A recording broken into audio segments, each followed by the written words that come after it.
Okay, so let's have a look at the brooch assignment. Here we have a finished sample, and I'm just going to go through some of the points that make this successful before we begin the process of actually making this. So we have our oval disc, and we have the findings positioned approximately a third of the way down from the top. So about a third of the distance from top to bottom. And we have the findings also spaced approximately 30 millimeters apart. And we have on the left the catch. So the catch is the part that houses the end of the pin stem and opens and closes for security. And then on the other side we've got the joint that has the rivet made with sterling silver wire. And we are able to move the pin stem up and down. And it also maintains a bit of tension as it's moving, which is good. We don't want it to be too movable, too floppy. It's also important to note that the catch opens to the bottom so that if the lever happens to turn up and the opening is exposed, the pin stem would still stay in with gravity. So that's an important feature of the installation of the catch. So for your final sample, you won't need to polish the back plate, but you will want to bring it to a 600 emery. So to start with, what you'll be getting in your pack is a brass disc, a steel pin stem, a strip of sterling silver wire, a catch that is made of nickel silver, and also a joint that is made of nickel silver. And your oval, to begin with, you'll want to assess how flat it is, and if it's not flat, then you'll want to first correct that by malleting it on your steel blocks. So you'll just mallet this flat as best as possible before you begin emerying it, and then you'll take this to a 600 emery.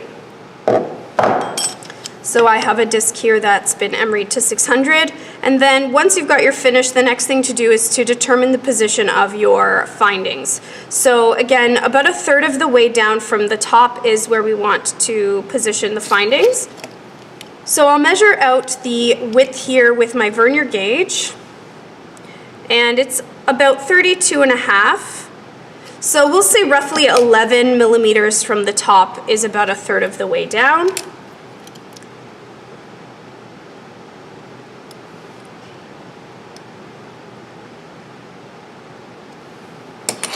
And I'm just going to mark this out with a pencil.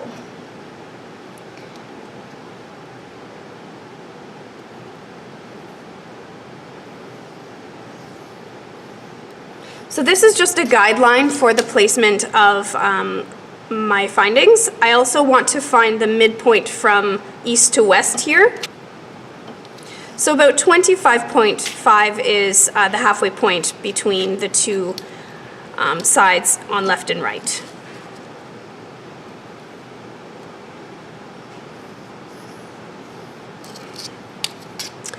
So now I've got my layout, and the next thing is to just position my findings. So altogether we want a spread of 30 millimeters between the joint and the catch. So on either side of that center line I'm going to measure 15 millimeters and just mark that down with my pencil.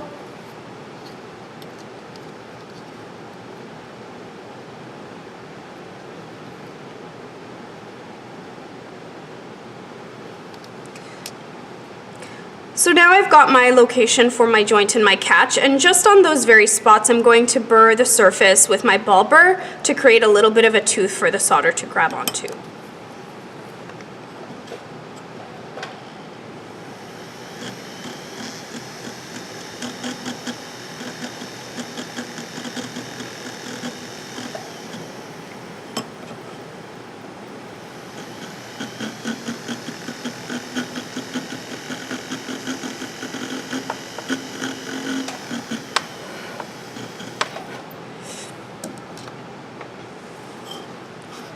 So I've created my textured spots now to locate my finding placement. So now the next thing that we want to do before we begin to solder is to put an oxidation on the findings. So we're going to just apply a flame to them, and we want that oxidation to act as a resist for solder. So we really only want solder to flow on the very bottom of the findings. We don't want solder to be flowing up into the mechanism of the joint or into the holes, the mechanism of the catch or into the holes of the joint.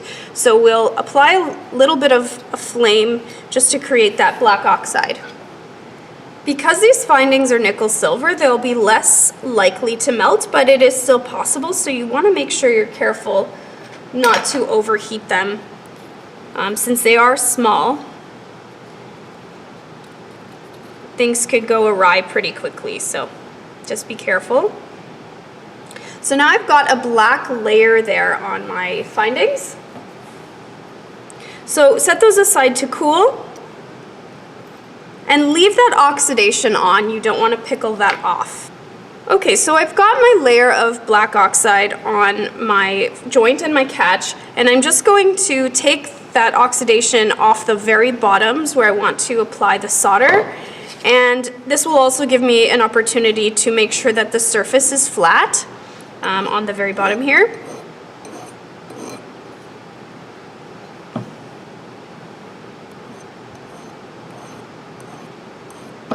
You can use your ring clamp to hold these, or if you are comfortable just holding them in your fingers, that's fine too. So you're just taking off the very bottom layer. And so now to set up for solder, we're going to begin with slumping the solder to the very bottoms of the findings before we apply them to the disc. So I'm just going to set those in my charcoal block upside down.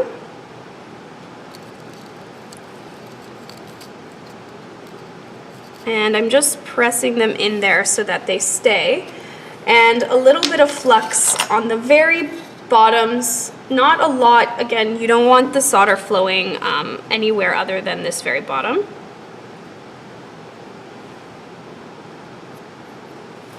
And so now I've just cut some very small pieces of easy solder, a little bit less than 1 by 1, and I'm going to flux those and apply them to the bottoms of the findings.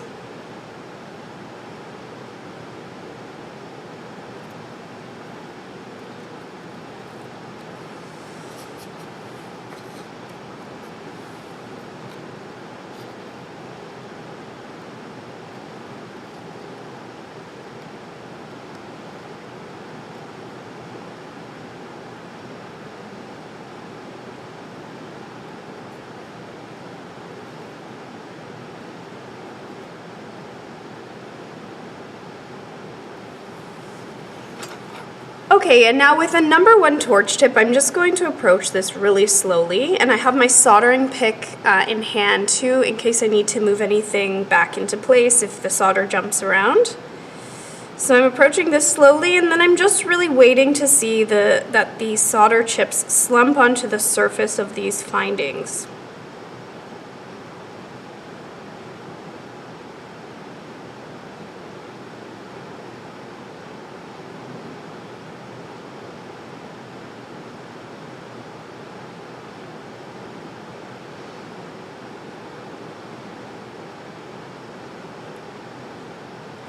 Okay, so that has slumped. I'm going to let these cool, and I'm going to take them back to my bench pin and file those very bottoms flat again, not to take off the solder, but just to create a nice flat surface so that we can apply these to the disc and have them standing upright. So I've prepared my oval now for soldering by applying boric acid and alcohol, burned off the alcohol, and I've also applied a little bit of flux to those textured spots where my findings will sit.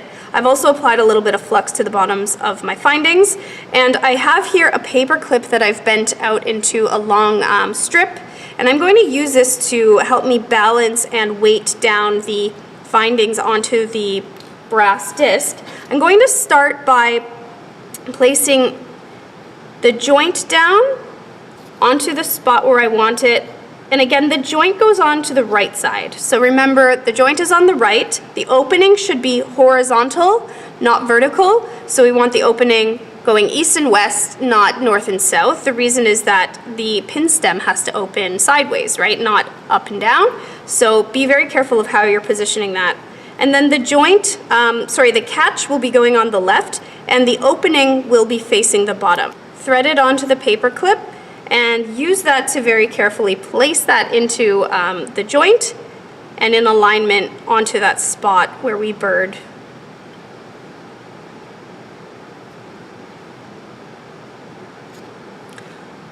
Okay, so I have everything set up and it's weighted down with the paper clip. I'm just going to check the location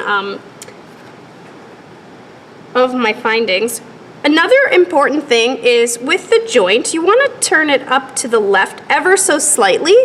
And the reason is to create a bit of tension in the pin stem once it's loaded in. So it's a very slight upturned angle to the left. It's hardly at all, but it is important to do that. So make sure you're looking for that. I'm going to mainly focus on heating the disc, so not so much the findings. I'm going to go around the disc and heat it up evenly, and I'm going to watch for those findings to drop down, which would indicate that the solder has melted. So approaching it from far away and slowly to start with.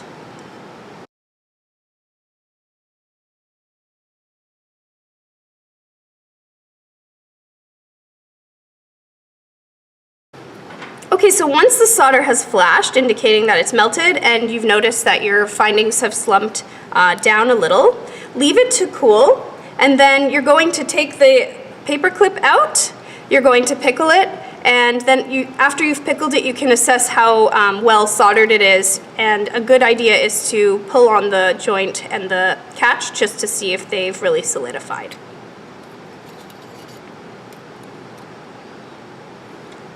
Okay, so I've taken this out of the pickle, and upon first inspection, my solder joints look to be well done and complete. So you're looking to see that there are no pits all the way around and that there's a nice even seam on both sides of the finding. And you'll also want to test the movability of the catch. So you want to make sure that the lever still opens and closes, and mine does, so that's great.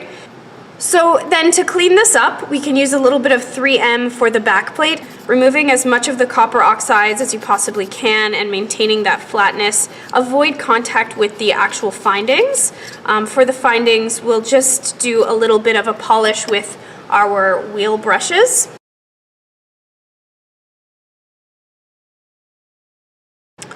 Once you've got a decent finish on the back plate of the oval using your 3M pad, go ahead and tape that off so that you're prepared to polish the findings using the wheel brush on your flex shaft.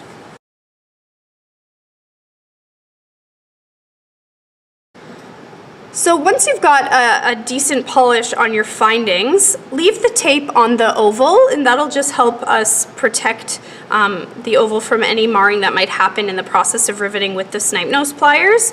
And then the next thing to prepare is the pin stem. So the length, as you see, is too long.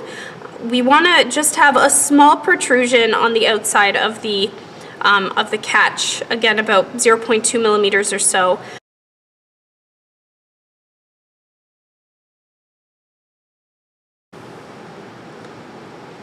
And you want to save the end of your pin stem as reference for getting the same shape on the end that you've now just clipped off. So I'm going to move that out of the way.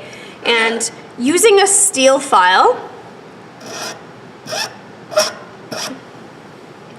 you're just going to apply a taper that comes to a point but isn't sharp. You don't want it to be sharp on the end and potentially rip a hole in someone's fabric of their clothing.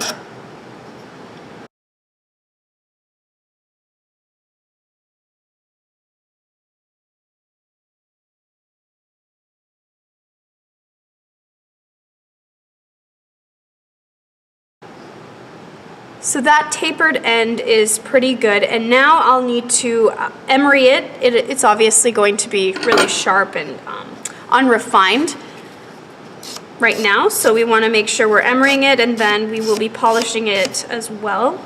Make sure you're maintaining the roundness of the pin stem by turning it as you are emerying and filing. And then once you've got a pretty smooth finish on it, you just want to test the end, and if it feels sharp, you just want to give it a little bit of a rounding.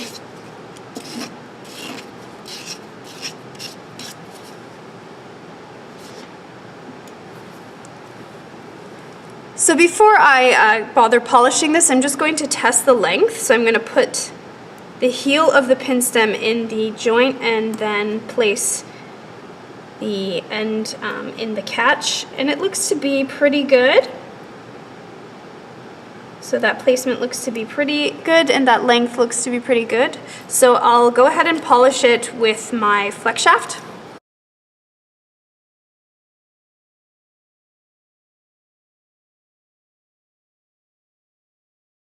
So after you've polished your pin stem, you'll want to wash it with some soap and water and dry it well, and then assess the feel of it. So you want, again, for it to be pointy but not sharp. So you want it to feel smooth to the touch and not be catching your finger too much. And then the next thing to prepare is the joint and the heel of the pin stem for riveting. So we want to check the fit of the wire through both of these components independently at first, just because it's easier. And if there's a need to adjust the sizes of the holes, then we can do that before we rivet. So I'm just going to see whether the wire will push through the heel of my pin stem. And you want the wire to be a little bit tense going in. You don't want it to be too loose. This is a little too tense, and also important to note that you want to have the wire rounded off before you even bother to try putting it through.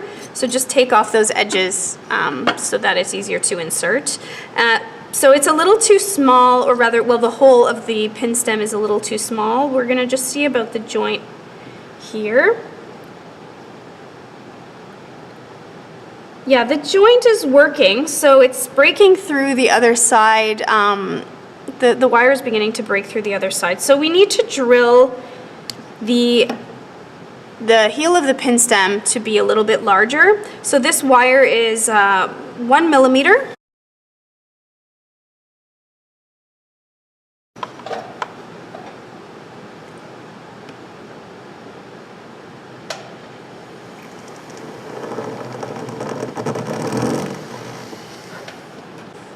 So to prepare the joint for riveting, we need to create a countersink, which is a funnel shape, a rim around the hole that is wider to allow the wire to squish into, essentially, and making the rivet. So we do that with a ball burr in this case, so that we have access to that area without having the backplate interfere.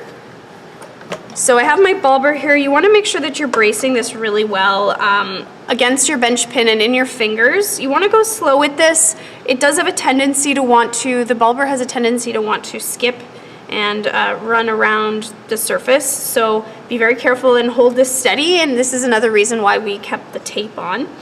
So I'll position my ball burr in the hole, and then with my motor going, just apply a little bit of pressure to create a countersink there, and then I'll turn it over and do the other side as well.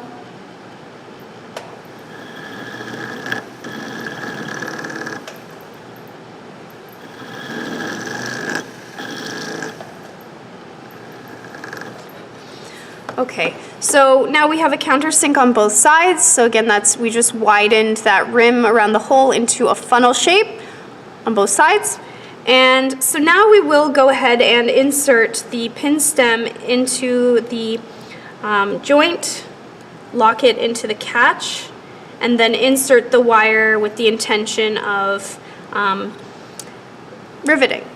So another good thing to do would be to anneal your wire before you insert it, so that the rivet itself will be easier to form. So anneal it, clean it off, and then you'll want to insert it into both the pin stem and the joint.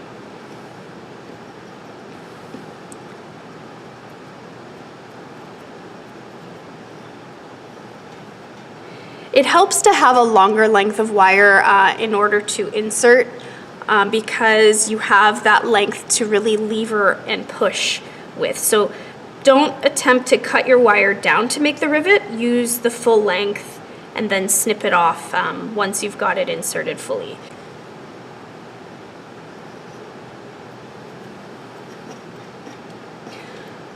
Okay, so once you have the wire fully inserted, you want to create an overhang. So you want the wire to protrude on both sides about 0.3 to 0.5 of a millimeter or so, and that's going to leave us enough excess material to form into 2 mushroom heads. So on the long side, I'm just going to get my snips and very carefully snip off that excess. And then with my file, I'm going to very carefully file that other side flat. And I'm using the safe edge of my file against my oval.